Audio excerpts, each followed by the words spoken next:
So this happened in my school when I was young. All of my big friends and my sister practice rhythmic gymnastics in the school. So after my basketball training, I was there watching all trainings of rhythmic gymnastics and learning how to get with my friends all the rules. It's not possible to explain how I felt, how love I felt when I discovered rhythmic gymnastics. So during all my student life, I was there, watching the trainings, watching the competitions, watching the national, international videos. And so before my law college, before I think to be a lawyer, RG are in my life, RG are in my heart.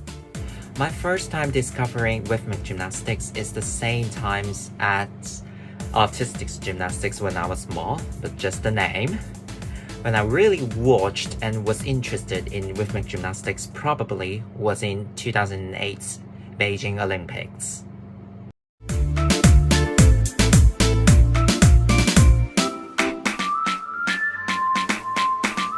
So let's say around year 2000, so I was quite young at that time, 13, 14 years old. We were exchanging rhythmic gymnastics video tapes at that time, and the best collection was at the hands of Mary Molterbach, who is now a technical committee member at FIG. And we were exchanging. For example, she had, like, let's say 3 hours of World Championship 95, and I had 3 hours of some other competition. So I was shipping the tape to Norway, and she was sending the tape from Norway to Ukraine.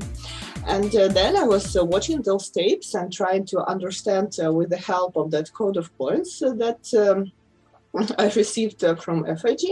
And so basically since the age of 13, 14 years of age, I wanted to become a judge.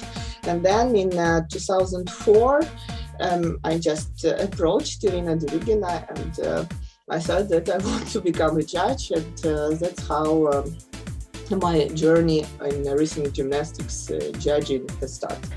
When my federation made me this proposal, they asked me if I wanted to be an international judge. I answered yes, because I think it's a very nice way to be involved in the international gymnastics world, and also I wish I can make a difference. I wish I can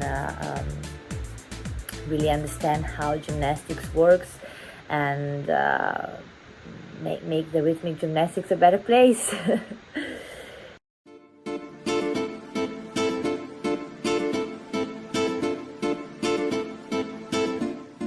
My first international brevet was received in 2005.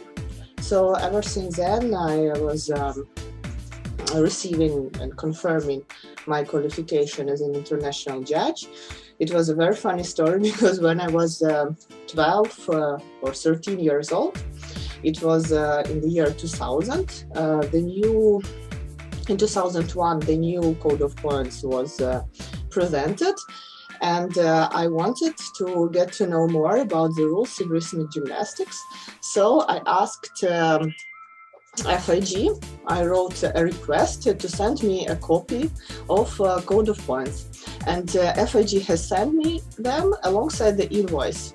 Unfortunately, I was so young at the time, so I just didn't know how can I pay for this, and until now I still didn't pay. So FIG should have still an outstanding invoice in my name since I was 13 years old. I became an international judge right after my retirement as a gymnast.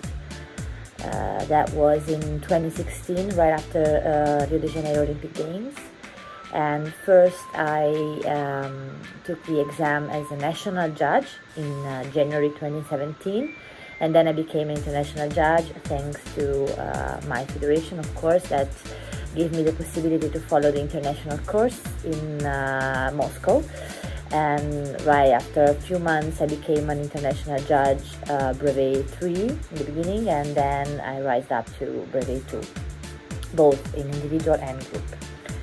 When I got my last FIG brevet in men's artistic gymnastics, and I was thinking about another discipline, which is women's artistic gymnastics, but I needed to get the national brevet requirement as a minimum base, passed the judges exam, and got the judging experience in the local competitions. But I didn't see any directives, announcements from WAG.